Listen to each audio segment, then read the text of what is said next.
here I find my rest. Without you, I fall apart. You're the one that guides my heart. Lord, I need you. Oh, I need you. Every hour I need you. My one defense, my righteousness. Oh God, how I need you. Where sin runs deep, your grace is more. Where grace is found is where you are. And where you are, Lord, I am free. Holiness is Christ in me. And where you are, Lord, I am free. Holiness is Christ in me.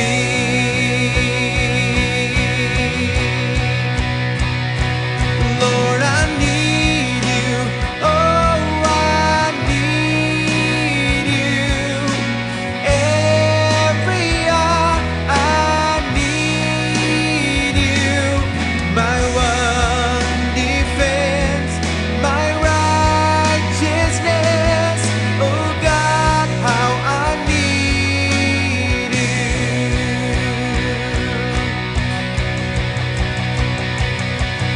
So teach my song to rise to you. When temptation comes my way, when I cannot stand, I fall on you. Jesus, you're my hope and stay. When I cannot stand, I fall on you. Jesus, you're my hope and stay.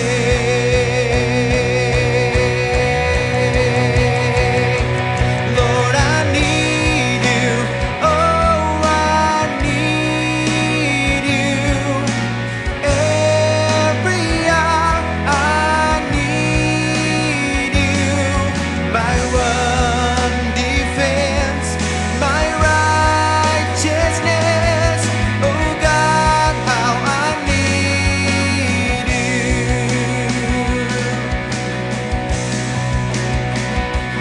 Lord, I need you. Oh, I need you. Every hour I need you. My one defense, my righteousness. Oh God, how I need you. My one defense, my righteousness. Oh God, how I need you.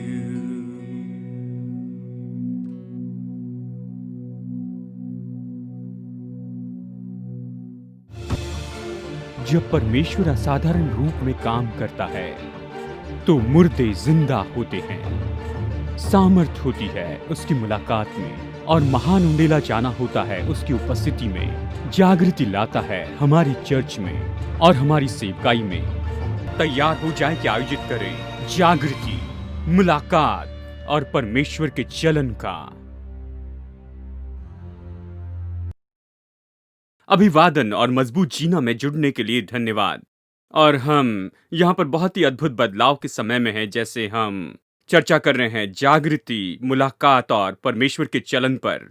अब तक हम पीछे मुड़कर देखते रहे, हम church के इतिहास को अब तक देखते आए हैं। भूतकाल की जागृति को हमने देखा प्रभु ने पहले क्या किया है चर्च के जीवन में। और अब से हम चर्चा करेंगे जागृति हमारे दिनों में, हमारे समय में कैसे हम आगे बढ़े, जागृति में बढ़ते जाए, कैसे हम जागृति के अच्छे भंडारी हो जाएं और निश्चित कर ले कि ये ऐसा हो जिससे हम स्थानिक जगह पर इसका बहुत ज़्यादा आनंद उठाते हो और कैसे हम इसके भंडारी हो प्रभु के चलन के लिए।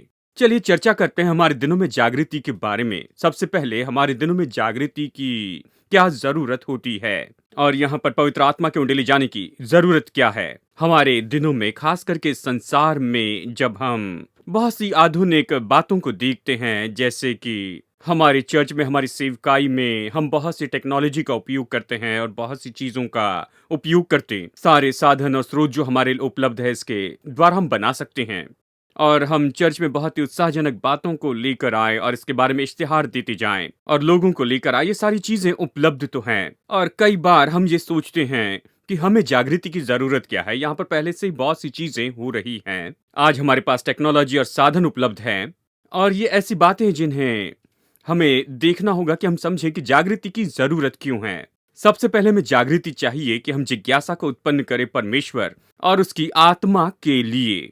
जानते हैं जो साधन हमारे पास में है, जो टेक्नोलॉजी हमारे पास में जो तरीका है, ये सारी बातें सच में ये सच्ची जिज्ञासा उत्पन्न नहीं कर सकती परमेश्वर, उसके वचन और उसकी आत्मा के लिए। निश्चय ये जोश उत्पन्न कर सकती, ये उत्साह निर्माण कर सकती है, ये तो प्रमोशन और पब्लिसाइज करने में मदद कर सकते हैं। लेकिन जब हम इसकी जड़ तक जाते हैं, जब किसी व्यक्ति के दिल तक पहुंचते हैं, ये परमेश्वर के लिए जिज्ञासा और परमेश्वर के लिए जो आग होती है, ये केवल प्रज्वलित होती है पवित्र आत्मा की सामर्थ्य के द्वारा परमेश्वर के चलन के लिए। दूसरी बात, हमें जागृति चाहिए कि हमें लेकर जाए महिमा से महिमा में। हम जहां पर है वहां से हमें जहां पर होना चाहिए ताकि परमेश्वर में हम ऊंचे स्थानों पर पहुंचते जाएं कि हम ऐसे लोग और ऐसे समाज बने जो परमेश्वर हमारे लिए मनसा करता है। और तीसरी बात है, जागृति चाहिए कि फसल को इकट्ठा कर सके। हमें अंतिम वर्षा चाहिए कि हमें तैयार करे, फसल को तैयार करे कि उन्हें परमेश्वर के राज्य में लेकर आए। और चौथी बात,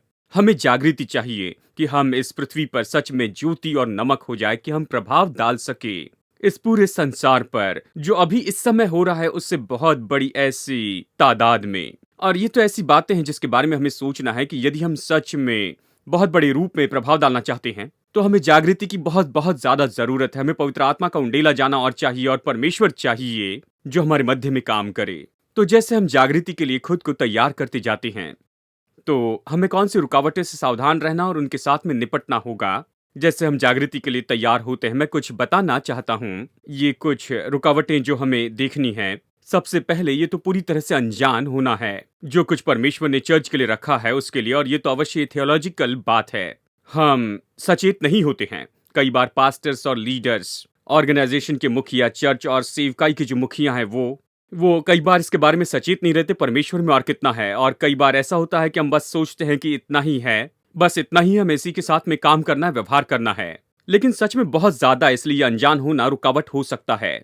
कई बार गलतफहमी होती है जागृति उंडेले जाना और चलन के बारे में। ये थियोलॉजिकल बात है। लोग जागृति के बारे में गलत धारणा रखते हैं, गलत विचार रखते हैं। कई बार जागृति के पूरे विचार को वो दूर रखते हैं क्योंकि इन्हें ये बहुत गड़बड़ी का दिखाई देता है। जब बारिश होती है तो अवश्य ही सड़कों पर कीचड़ होता है, लेकिन कुछ भी हो हमें बारिश चाहिए। और इसी तरह से आत्मिक बातों में, हाँ, ये थोड़ा बहुत गड़बड़ी में दिखाई देता है और हम जो कुछ भी करना चाहते हैं हमारे स्केड्यूल और सारी बातों पर नियंत्रण नहीं होता है, लेकिन हमें बारिश चाहिए, हमें पवित्र आत्मा का उंडेला जाना चाहिए।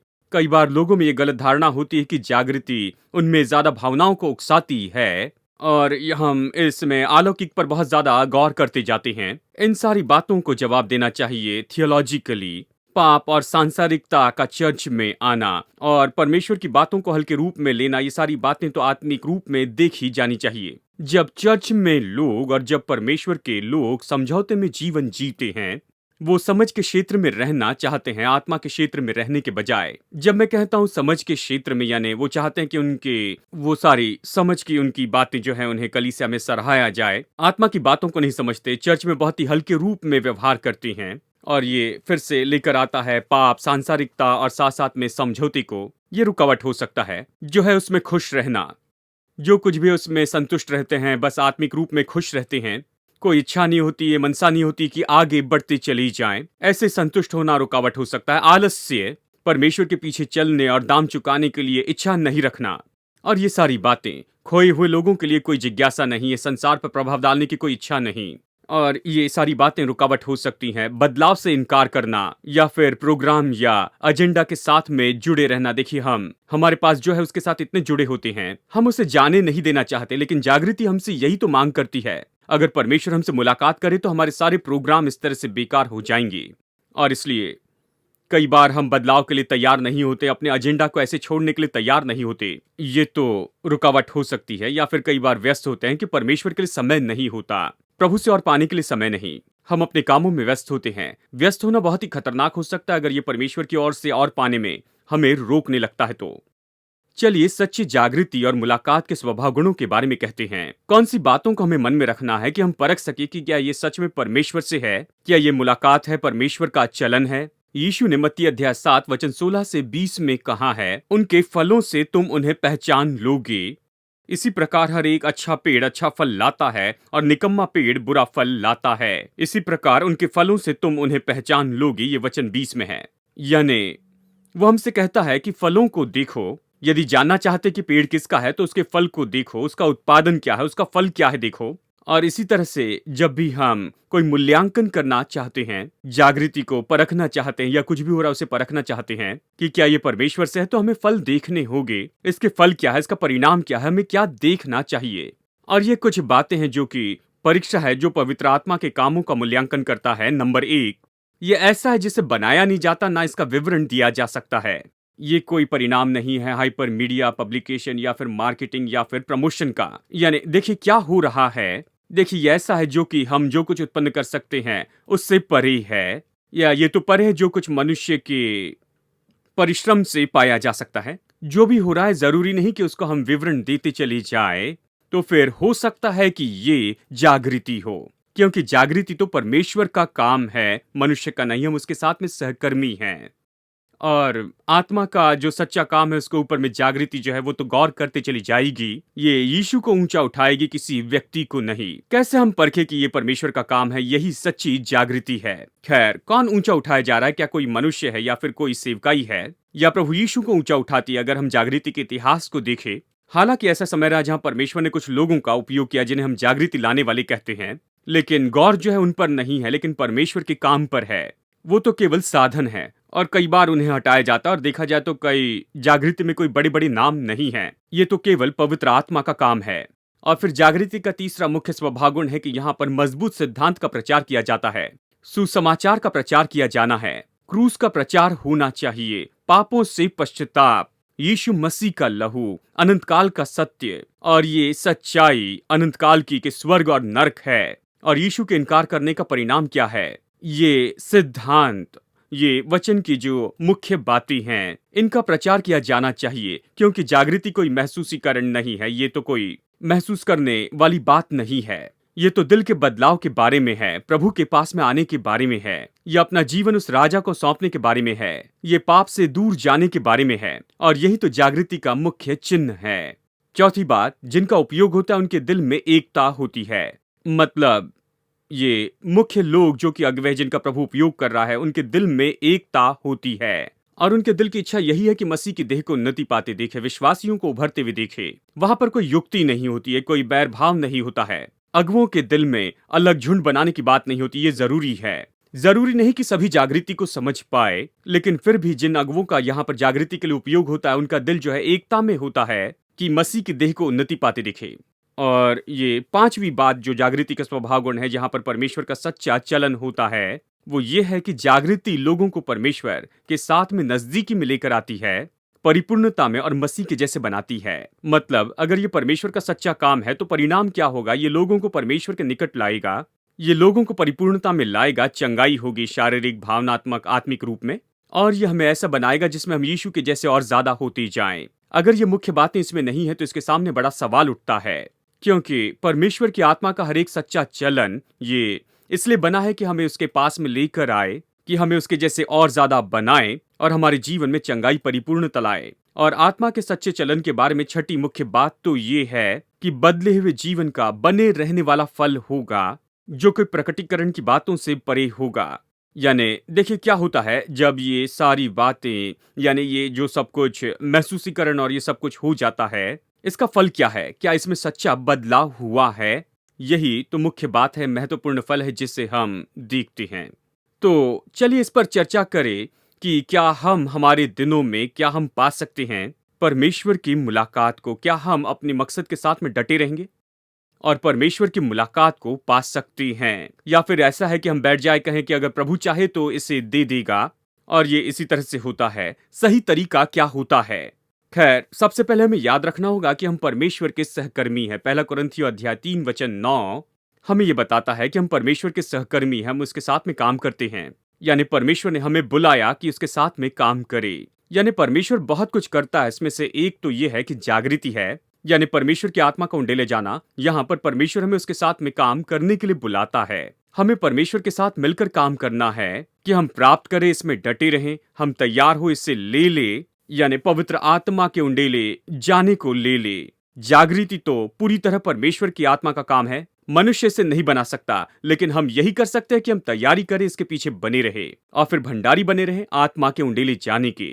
ऐसा कोई निश्चित फॉर्मूला नहीं जिसके द्वारा हम लोग कि उसके अनुसार काम करते जाए, जागृति पाए, इसके लिए कोई फॉर्मूला नहीं। प्रभु अलग तरीके से काम करता है। आत्मा का उंडेला जाना तो हो सकता है, बहुत ही अलग अलग तरीके से ये हो सकता है। उदाहरण के लिए जो भी समय परमेश्वर चुनता है, देखिए इस तरह से आत्मा का उंडेला जाना हुआ है जब नैतिक और आत्मिक स्तर नीचे जाते रहता है। लेकिन ऐसा समय होता है जब लोग उसे खोजते हैं, उसके पीछे जाते रहते हैं। कई बार लोग केवल कुछ महीने प्रार्थना करते हैं तो कई बार कुछ साल तक प्रार्थना करते कि वो जागृति देख सके। देखिए जगह जगह में इसका बदलाव है जहां पर जागृति खोली गई है। कई बार ये बड़े शहरों में हुआ है, कई बार ये छोटे नगर में हुआ, तो कई बार कॉलेज कैंपस में, तो कई बार घरों में, सड़कों पर, यानी स्ट्रीट कॉर्नर और मार्केट की जगह पर जागृति कहीं भी हो सकती है। और परमेश्वर अलग अलग तरह के लोगों का उपयोग करता है जागृति के लिए। भूतकाल में जागृति लाने वाले कुछ लोगों को हमने देखा, वो बहुत पढ़े लिखे व्यक्ति थे, वो बहुत ही अच्छे वक्ता थे, प्रचारक थे। और कई बार ये तो बहुत ही साधारण लोग, ऐसे लोग जो कि ले लोग थे, जिनका प्रभु ने जागृति में उपयोग किया। और जैसे चिंगारी का उपयोग किया गया किस जगह पर ज्योति लेकर आए, इसमें भी बड़ा बदलाव है। मतलब जागृति की शुरुआत हुई। कई बार ये तो बस संदेश के प्रचार से ही, और कई बार ये तो बस गवाही बताना था कि परमेश्वर दूसरी जगह पर क्या कर रहा है। और कई बार तो ये केवल ऐसे साधारण व्यक्ति थे जो प्रार्थना करने लग गए थे। और कई बार बस केवल एक जीवन बदला, बस एक व्यक्ति जो कि पश्चाताप करके प्रार्थना करने लग जाता है, और इसके बहुत से परिणाम होते हैं और इसके कारण जागृति आती है। यानी ये चिंगारी जो कि प्रज्वलित करती है, ये अलग अलग हो सकती है जिसका परमेश्वर उपयोग करे। और जागृति में जो प्रकटीकरण होता है वो अलग होता है, यानी बहुत अलग अलग तरह के चिन्ह चमत्कार होते हैं, ये हो सकते हैं। अब हमें इसके बारे में बहुत ही साफ समझ रखनी है कि जबकि जागृति ये तो परमेश्वर की आत्मा का काम है, हम लोगों के रूप में अपनी भूमिका कर सकते हैं कि हम जागृति के लिए तैयारी कर उसके पीछे बने रहें। और जोनाथन एडवर्ड जो कि बड़ी जागृति लाने वाले थे, प्रभु ने उपयोग किया, इन्होंने प्रभु के महान काम पर विश्वास किया।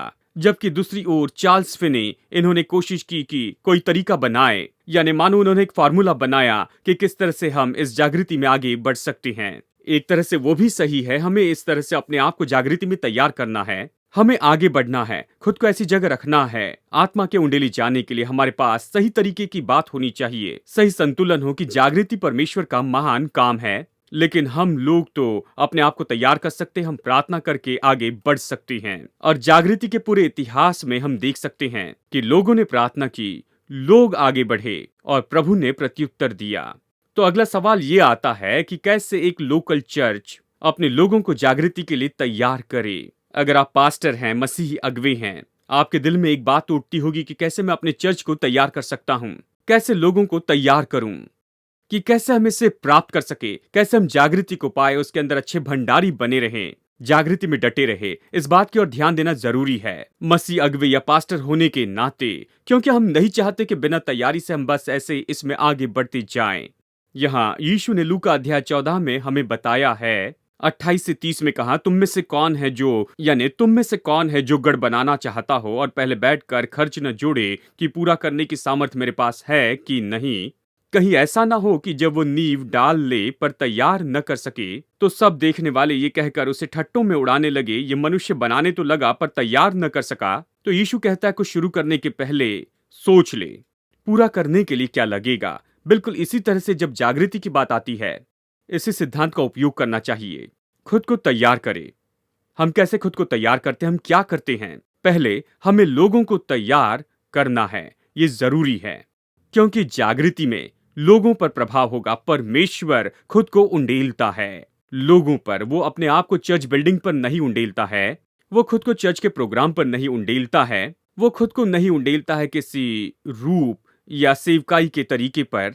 परमेश्वर यहाँ खुद को लोगों पर उंडेलता है, इसलिए लोगों को तैयार करना जरूरी है। लोगों को जागृति के लिए तैयार रहना है। लोगों को हम कैसे तैयार कर सकते हैं? इसमें सबसे पहले है, हमें निपटना है पाप से, संसारिकता से, बचपने से, झगड़ा और स्पर्धा से, पहचान और औहदे की इच्छा रखने से। हमें निपटना है इन सारी गलत मनोदशा से, हमें निपटना है इन सारे व्यवहार से। लोगों के जीवन में इनसे निपटना है, क्योंकि जागृति के समय में जब परमेश्वर सामर्थी काम करता है, ये ऐसी चीजें हैं जो कि शॉर्ट सर्किट कर सकती है और प्रभु जो काम कर रहा है उसमें रुकावट डाल सकती है। हम लोगों को उभारना चाहते हैं, उन्हें तैयार करना चाहते हैं, ये कहने के द्वारा कि इन चीजों को बाहर निकाल दो, इन्हें अभी बाहर कर दो कि हम तैयार हो सके, कि प्रभु के महान चलन को पाए। दूसरी बात, प्रभु राज्य की मनसा वाले लोग चाहिए, लोग जो प्रभु राज्य के तरीके से सोचते जाएं, अपने व्यक्तिगत महत्व के बारे में नहीं। ऐसे लोग जो ये सोचे कि हम सब एक हैं, चाहे परमेश्वर किसी का भी उपयोग करे, चाहे मैरी हो, जॉन हो, जोसेफ हो, चाहे जिसका भी प्रभु उपयोग करे, ये प्रभु राज्य के बारे में है। तो कोई स्पर्धा नहीं है, यहाँ पर कोई भी कश्मकश नहीं है, क्योंकि प्रभु राज्य की मनसा के हैं। तीसरी बात, हमें ऐसे लोग चाहिए जो प्रभु की उपस्थिति पर गौर करे, प्रोग्राम पर नहीं।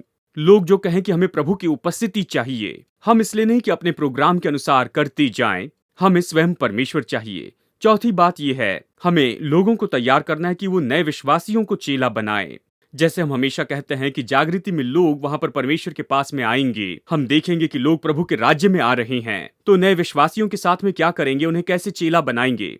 तो हम वर्तमान के लोगों को तैयार करते कि नए विश्वासियों को चेले बनाए। हमें लोगों को तैयार करना है कि वो जाने वाले हो, जागृति को लेकर जाने वाले हो, स्थापना करने वाली मानसिकता को रखते जाए, मिशन की मानसिकता को रखे, लोग जो बाहर जाना चाहे, क्योंकि केवल इसी तरह से जागृति की आग फैल सकती है।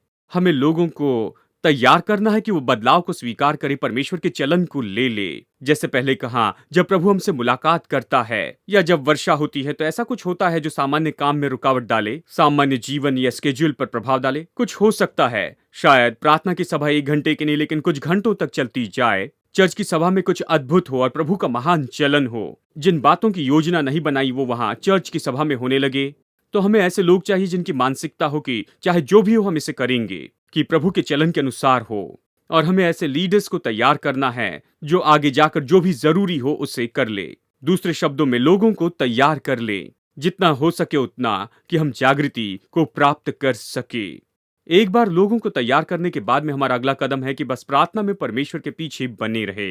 जागृति के लिए व्यक्तिगत प्रार्थना को प्रोत्साहित करे, हर एक व्यक्ति जागृति के लिए पुकारता रहे। अगले एपिसोड में इस पर और चर्चा करेंगे।